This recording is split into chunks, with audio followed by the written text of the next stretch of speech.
فيلمنا زيجمر أب قندهار أفغانستان زيجمر حدا وتهادراو أهادو أب منقد سأقمت نزاقات أمو ناي قدم جنبار حيل نمحقازي الأخ حدا كابتوم دروعة تشكركرتوم بسنكي أب ناي رادياتر سرعة زاقات أمس أقم سلازرسنة أب ما أخل حدا جنيا بوتا تأثيرا كترف كيرواي إذا كنتات نخلتا أب سراويت أمريكا كمو تهادرات إقرنيا كوينوم زاقل قلزلو حوات يراخبوم فلما زخون السب زي تردو نجار انت نبرة اتسبرات بهاند بزمز حدا جاي نبرن اتن اشتحاو بعرسنتا تشكركاريت أبلا شو وينيرو نسب قليلو كابزن دحر أبكر ما جنباركس أن حيدلين أبوشتو كاب أفغانستان بهو تاريفو ناب عدن مملاسن أبزق زي زدما كم رينجر كوين داق ماين مزقاب تسفاي قبر نيرو أكلنا أرم رينجرز مخان نخلتي أمحوات كل جزي حبراو حلمو مينيرو نزم السمع اتعبي حاو نتناي جزء رؤوس من قدي داق ما يكحاسبو اللي جمر نتحلم بحبار مسعب زبل حساب كون زخون كوينو يسمعي نبرن جزيو مسبصحه كلتيوم رينجرز نمخان كفتن مخانهم قال اتي ولا كنت نبره جنخه اتقال كون نمخان عدلا يرخبن بهاندبت ابت زنورو بوتا متقعتي يغاطمو ابت عغرغر نايت دبيا دما اتن اشتحاو اب قدمه تعاوي حاو يقتل از غزي زي كابز فصم ندحر كل عامت يحلف اتعاوي حاو حجي نشتا يكونن ግን ነቲ ሓደ እዋን ብሓባር ዝነበሮም ሕልሚ ኣይረስዑን ነቲ ሕልሚ ንቕድሚት ንምስጓም ቆሪጽ ይለዓል ኣብ መደብ መረፃ ሬንጀር ድማ ይምዝገብ ብሰንኪ ዘጋጠሙ መጥቃዕቲ ክሳብ ሕጂ ዝሳቐ እንተኾነ ንድሕሪት ንምባል ግን ይኣቢ ብሓቂ ክረአ እንከሎ ንስድሮ ኣብቲ ንሕፁያት ሬንጀር ዝፍቀድ ዝለዓለ ናይ ዕድመ ደረት ይበፂሕ ዘሎ እዚ ማለት ድማ እዚ ሕጂ ክወስዶ ዝዳሎ ዘሎ ፈተና ናይ መወዳእታ ዕድል ክኸውን እዩ እቲ መደብ ቅድሚ ምጅማር ድማ እቶም ኣሰልጠንቲ ንኹሎም ሕፁያት ሓደ ጽኑዕ ሕጊ ሂቦም ካብዚ ግዜ እዚ ጀሚሮም ስሞም ክርስዑ ኣለዎም ካብ መስርሕ መረፃ ዝኾነ ሰብ ናይ ሓቂ መንነቱ ኣይፅዋዕን እዩ ኣብ ክንዱስ ነፍሲ ወከፍ ሰብ ብቁፅሪ ጥራሕ ክልለ እዩ እቲ ዓብዪ ሓው ቁፅሪ 81 ይወሃቦ ድሕሪ ቁሩብ ግዜ ሰርጀንት ቶረስ ምስ ካልእ ሸሪዳን ዝተባሃለ ስልጣን ብምዃን ናይ መኽፈቲ መብርህ ንምሃብ ኣብ ቅድሚቶም ሕፁያት ደው ይብል እቲ ናይ ሬንጀር መረፃ መደብ ንነፍሲ ወከፍ ሕፁ ናብ ናይ መወዳእታ ዓቕሙ ከም ዝደፍኦ የረዱ ንተኸታታሊ 8 ሰሙናት በኣካል በእምሮን ብስምዒትን ክፍተኑ እዮም ነዚ መስርሕ ሰጊሮም ብሂወት ዝተረፉ ማለት እውን ናይ ሞት መስመር ተባሂሉ ዝፍለጥ ናይ ተምሳል ተልእኾ ክሰጋገሩ እዮም ናይ መወዳእታ መስመር ናይ ተልእኾ መብፃሕ መን ብሓቂ ነቲ ናይ ሬንጀር ማዕረግ ከም ዝረክብ ክውሰን እዩ እቲ መረፃ ይጅምር እሞ እቶም ሕፁያት ብኡ ንብኡ ንዓታቶም ንምስባር ጨካን ፈተናታት ይገጥሞም በብመዓልቱ እቲ ስልጠና ካብ ኣካላቶም ንእምሮኦም ነፍሲ ወከፍ ጠብታ ሓይሊ ይመጽኦም ሓደ ድሕሪ ሓደ ሕፁያት ክወድቁ ወይ ክእሉ ይጅምሩ ድሕሪ 4 ሰሙናት ቁጥሪ 81 ኣብ መንጎቶም ዝተረፉ ሰልጠንቲ ፍሉይ ኮይኑ ይወፅእ ወላ እኳ ዝተጎድአ ኣካል እንተሃለዎ ፀገማት እንተተሸከመን ናይ ስራሕ ዓቕሙ ብቐፃሊ ኣብ መንጎቶም ዝበለፁ ይስራዕ ኣብ ሓደ እዋን ድማ ሓደ ሰልጣን ብዛዕባ ናይ ቀደም ወተሃደራዊ ስምሪት ይሓቶ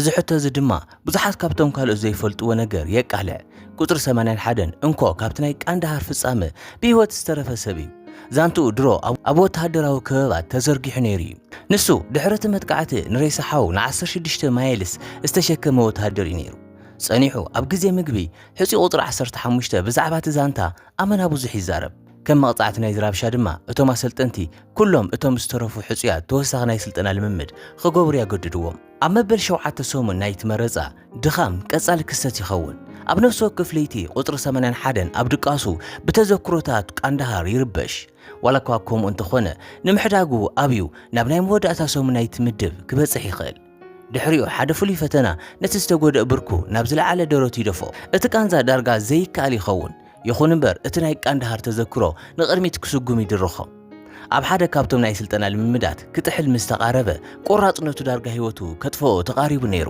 ነዚ ምስ ረኣየ ሸሪዳን ቁጥሪ 81 ኣብ መወዳእታ ንሬንጀርስ ጾር ክኸውን ይኽእል ኢሉ ከኣምን ይጅምር በዚ ስክፍታ እዚ ድማ ንሰርጀንት ቶሬስ ንቁጥሪ 81 ናብ ቤት ጽሕፈቱ ክሰዶ ይእዞ ቁጥሪ 81 ኣብ ደገ እቲ ክፍሊ እንዳተጸበየ እንከሎ ኣብ ቴሌቪዥን ሓደ ናይ ዜና ጸብጻብ ክመሓላለፍ ይዕዘብ ናሳ ሓደ ኣስትሮይድ ናብ ሃዋህው ምድሪ ከኣቱ ከሎ ከም ዝረኸበን ብመሰረት እቲ ጸብጻብ ድማ ሓደ ዘይተፈለጠ ነገር ዝተሸከመ ይመስል ከም ዘሎን ይገልጽ ድሕሪ ቁሩብ ግዜ ቁጥሪ 81 ምስ ሸሪዳን ክረኸብ ይጽዋዕ ሸሪዳን ኣካላዊ ዓቕሙ ቁጥሪ 81 ምስቶም ካልኦት ሕፁያት ክወዳደር እንከሎ ካብ ማእኸላይ ደረጃን ላዕሊ ምዃኑ ይእመን ኣብ ዒንቱ ግን እቲ ናይ ሓቂ ጸገም ኣብ ኣእምራዊ ኩነታት እቲ ወተሃደር ምዃኑ ይኣምን ቁጥሪ 81 ካብቲ ዝተረፈ ጉጅለ ንርእሱ ከም ዝንጽልን መብዛሕትኡ ግዜ ብዝተረበሸ ድቃስ ከም ዝሳቐን ኣስተቢሉ ኣሎ ኩሉ ምልክታት ናብቲ ዘይተፈተሐ ናይ ቃንዳሃር ፍጻመ ስነ ኣእምራዊ በሰላ ዘመልክት እዩ ሸሪዳን ካብ መደብ ሬንጀር ወፂኡ ናብቲ ዝነበሮ ናይ ሰራዊት መካኒካል ኢንጂነር ስራሕ ክምለስ ይመኽሮ። ቁጥሪ 81 ግን ኢድኑም ሃቢ ኣቢ ኣብ መወዳእታ 8 ሰሙናት ይሓልፍ እሞ ሙሉእ ናይ መረፃ መደብ ኣብ መወዳእቱ ይበፅሕ። ውፅኢት ምስ ተነገረ ቁጥሪ 81 ብዓወት ከም ዝሓለፈ ፈሊጡ ይድነቕ። ኣብ መወዳእታ ነቲ ናይ መወዳእታ ናይ ተምሳል ተልእኾ ግዜ ይበፅሕ። ሰርጀንት ቶሬስ ነቶም ዝተረፉ ሕፁያት ዕላማ ናይ ተልእኾ የረድኦም።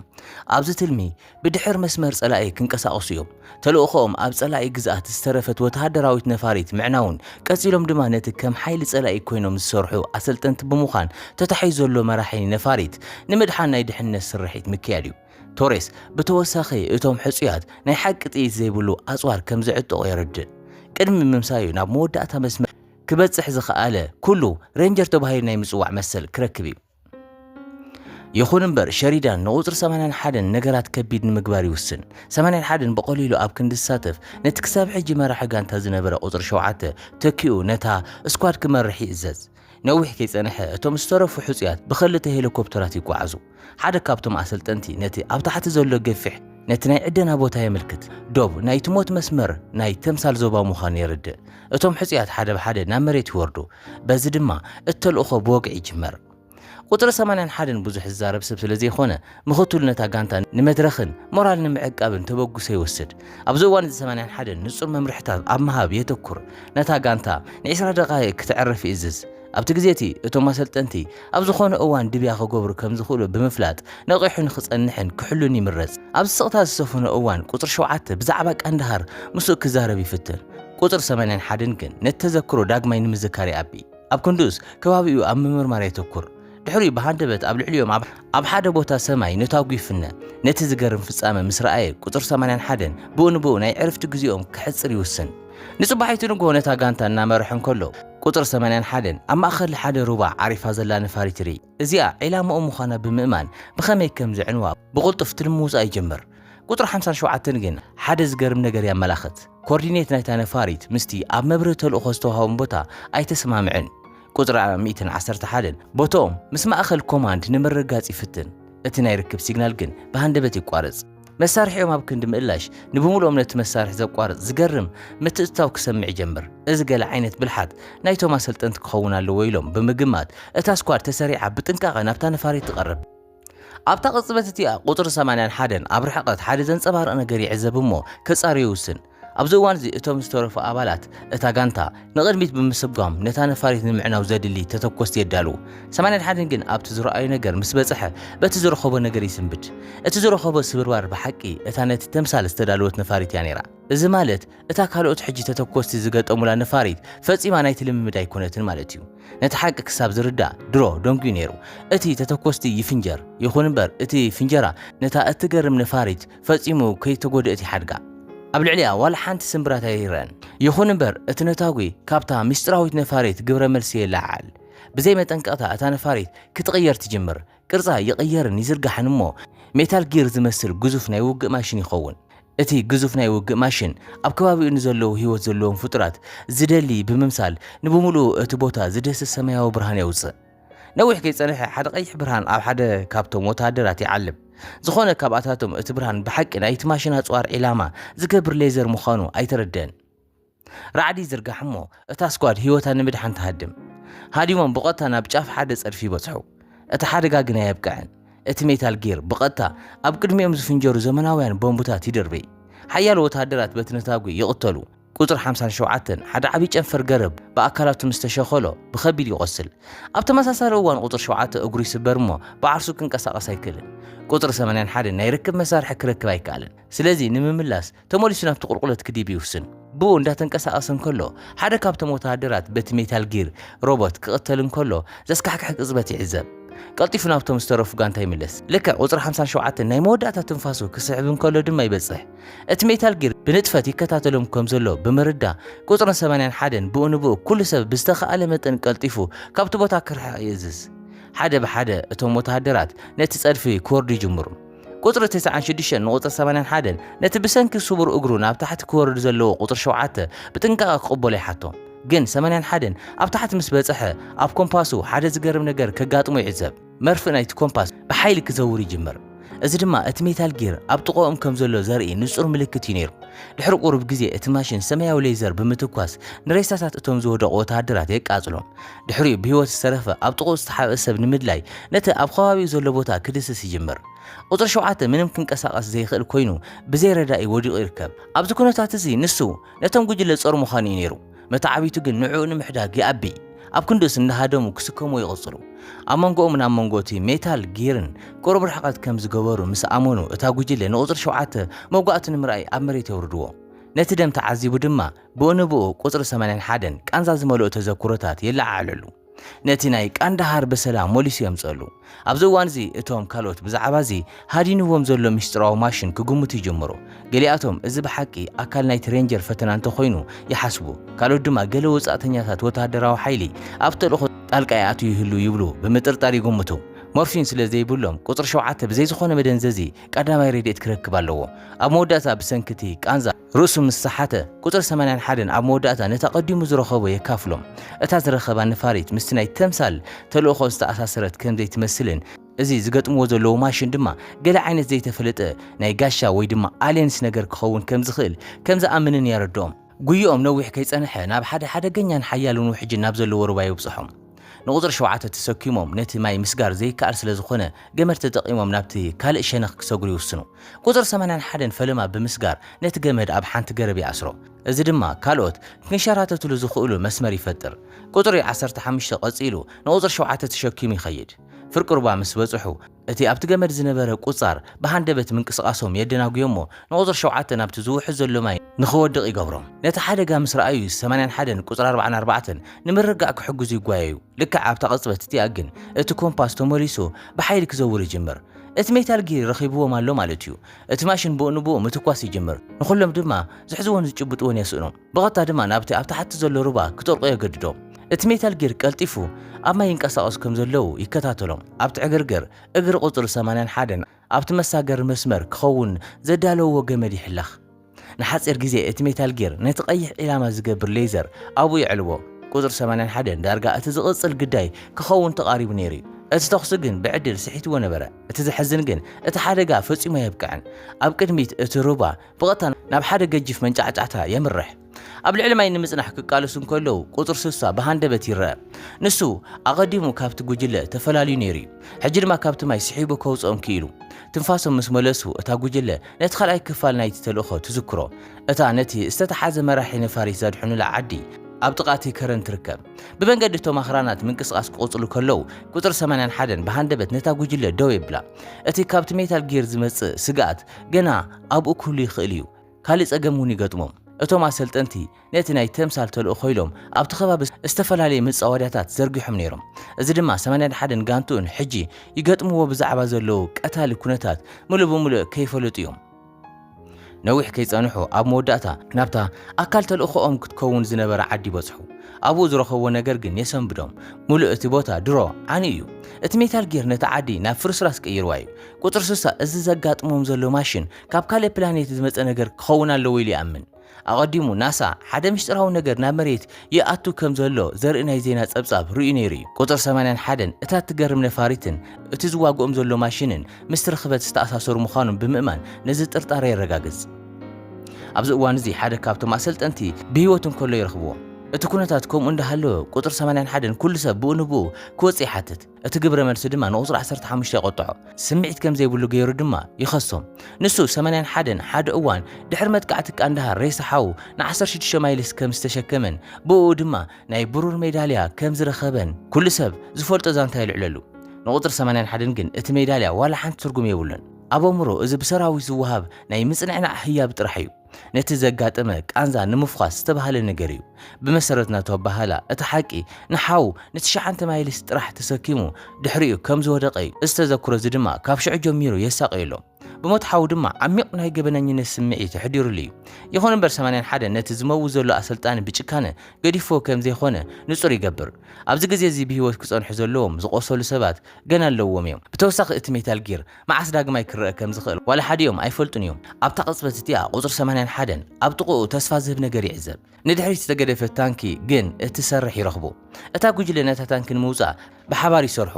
ንዕላምኦም መጓዓዝያ ክትኾኖም ተስፋ ይገብሩ። ልክዕ ክትንቀሳቐስ ምስ ገበርዋ بهاندبت حدا فلاير ناب سماي تكوس إذا دما اتميتال جير حدا كابتو ما قديما بأسلتن تستدالو مساورياتات كم زرقز إيري إذا ما لدما اتماشن كابوتهم أو قربا خاو كم زلو إزارد كل سب بونبو نمخادي دالو قطر 15 ግን ሓደ ገኛ ስጋት ክወስድ ይውስን እቶም ካልኦት እንተው ሓደ ዝዋጉሉ ነገር ክልዎም ጥይት ንምእካብ ንሱ ንድሕሪት ይጎይ እዚ ድማ መስዋዕት ይኸውነሎ ማለት እዩ እቲ ናይ ተኽስ ልውውጥ ሙሉእ ብሙሉእ ሓደ ሸነኽ ጥራሕ እዩ ነይሩ ኣጽዋሮም ኣንጻር እቲ ናይ ሜታል ጊር ዝተዓጠቐ ኣካላት ዳርጋ ዋጋ ዘይብሉ እዩ ነይሩ ዋላ እኳ ከምኡ እንተኾነ እቲ ምልዋጥ ቃልቦ ንኻልኦት ንክሃድሙ እኹል ግዜ ሂቦም እንዳሃደሙ ከለዉ 10 ቦምባታት ኣብ ከባቢ መንገዶም ይፍንጀር ኣብ ድሕሪት መንኮራኹር ቁጥር 44 ነታ ተሽከርካሪት ብኽእለት ክንቀሳቐሳ ይኽእል ንሓፂር ግዜ ድማ ይጓዓዝ ኣብ መወዳእታ ነቲ ሜታል ጊር ዘምለጥዎ መሲልዎም ነይሩ ብሃንደበት ግን እቲ ማሽን ብቐጥታ ኣብ ቅድሚኦም ብምዝላል ካልእ ሓደገኛ መጥቃዕቲ ይፍኑ